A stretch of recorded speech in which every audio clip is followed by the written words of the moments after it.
लखनऊ में चाइनीज मांझे से हुई मौत के बाद रायबरेली पुलिस अलर्ट मोड में दिखाई दी।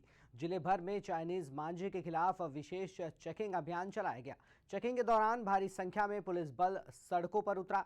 बाजारों और दुकानों पर औचक निरीक्षण किया गया। साथ ही चाइनीज मांझा बेचने वालों पर सख्त कार्रवाई के निर्देश भी दिए गए। वहीं पुलिस प्रशासन ने आम जनता से भी अपील की कि चाइनीज मांझे का पूरी तरीके से बहिष्कार करें।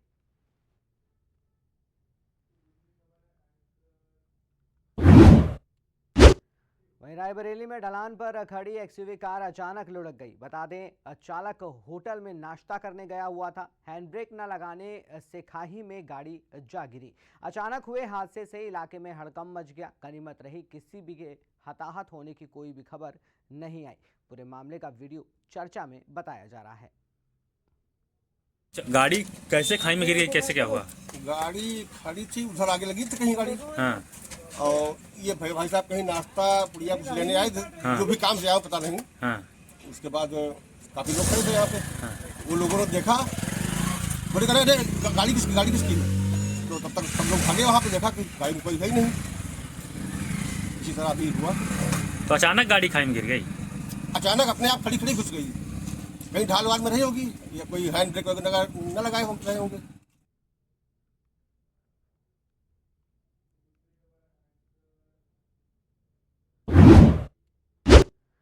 College of nursing Baba educational society Chinhat Lucknow द्वारा 7 और 8 फरवरी को मानसिक स्वास्थ्य जागरूकता कलंक से सोशल मीडिया एडिक्शन तक विषय पर द्वितीय अंतर्राष्ट्रीय सम्मेलन का सफलतापूर्वक आयोजन किया गया।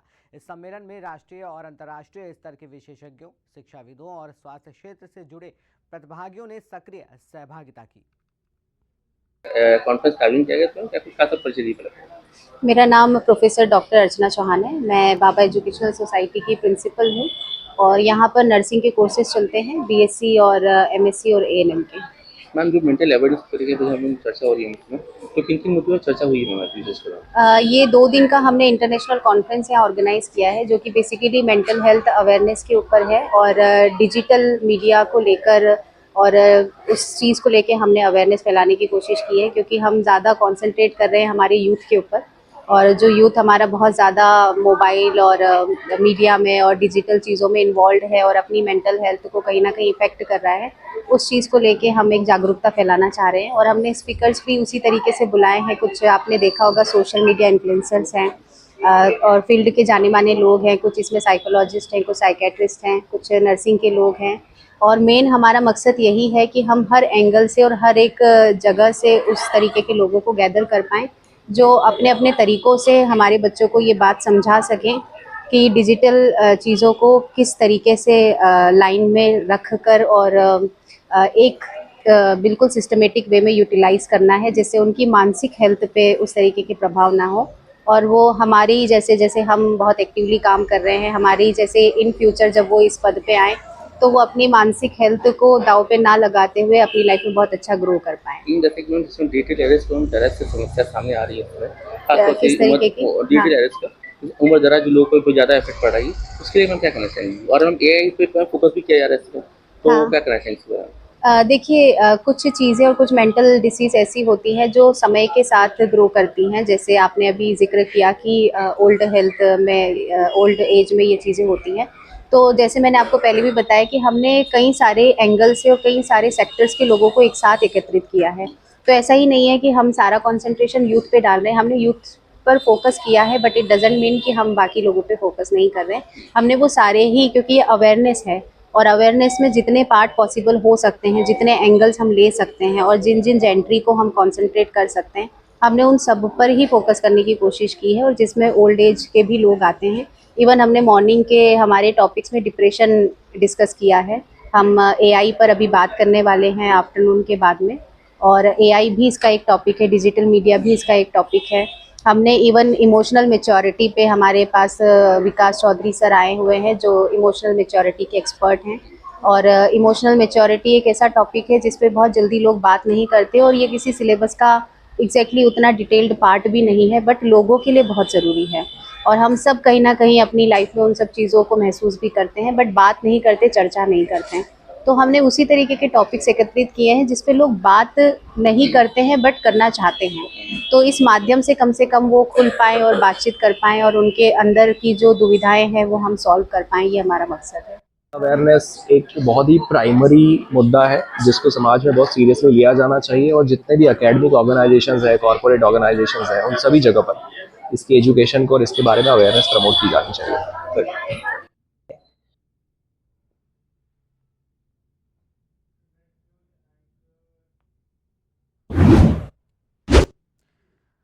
क्रिकेट प्लेयर एसोसिएशन के प्रदेश अध्यक्ष अरविंद सिंह ने आरोप लगाया कि लखनऊ प्रीमियर लीग में लखनऊ के स्थानीय खिलाड़ियों की अनदेखी की जा रही है। उन्होंने कहा कि ये लीग केवल लखनऊ के पंजीकृत खिलाड़ियों के लिए बनाई गई है, इसलिए अन्य जनपदों और बाहरी प्रांतों के खिलाड़ियों को इसमें शामिल नहीं किया जाना चाहिए। एसोसिएशन के सचिव प्रदीप पांडे ने कहा कि नोएडा, गाजियाबाद, मेरठ और मुरादाबाद जैसे जिलों के खिलाड़ियों को लखनऊ प्रीमियर लीग में शामिल किया जाना नियमों के विरुद्ध है।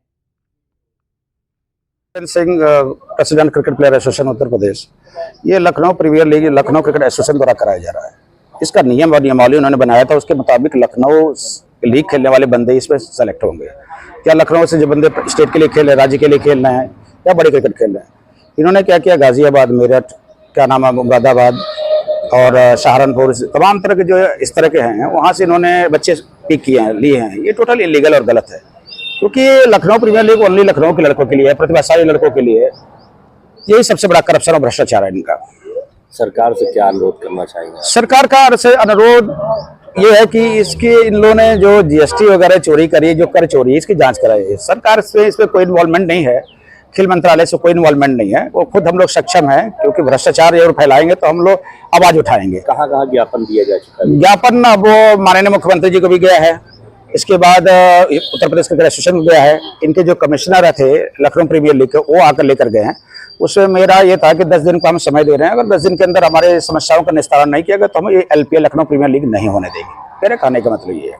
कहाँ तक आपकी कार्रवाई ले जाने की, आप क्या करना चाहेंगे इसके बाद? कार्रवाई तो है कि इसमें सोचिए, राज्य कर्मचारी, क्या नाम, वकील, तमाम पॉलिटिशियन, सब जितने भी सभी के बच्चे खेल रहे हैं, गरीब के, अमीर के, सारे बच्चे खेल रहे हैं। लेकिन मेरा कहने का मतलब कि जस्टिस, न्याय ये है कि गरीब का जो टैलेंटेड प्लेयर है या मध्यवर्गीय परिवार का है या किसी कौम का बच्चा हो, अगर प्रतिभाशाली है तो मौके मिले। ये ना कि पैसे, पहुंच और क्या नाम, बाहरी बच्चे को मौका मिले, ये नहीं होने देंगे हम लोग। क्योंकि ये बच्चों की जो पसीना बहा रहे हैं, जो बच्चे क्या नाम है ग्राउंड में जाके परफॉर्मेंस दे रहे हैं, उनको नहीं लोगे और बाहरी को लोगे, ये कैसे होने देंगे? ये नहीं होगा।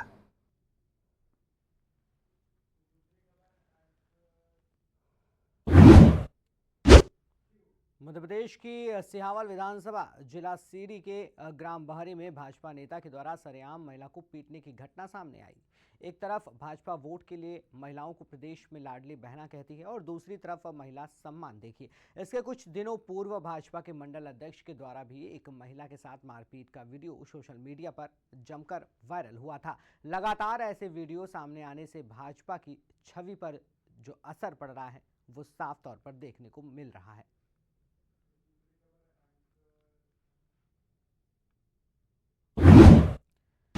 वहीं फर्रुखाबाद में रविवार को एक बड़ा रेल हादसा होते होते टल गया। कानपुर कासगंज रेलवे लाइन पर ओवरहेड इलेक्ट्रॉनिक OHE का तार अचानक टूट जाने से हड़कंप मच गया।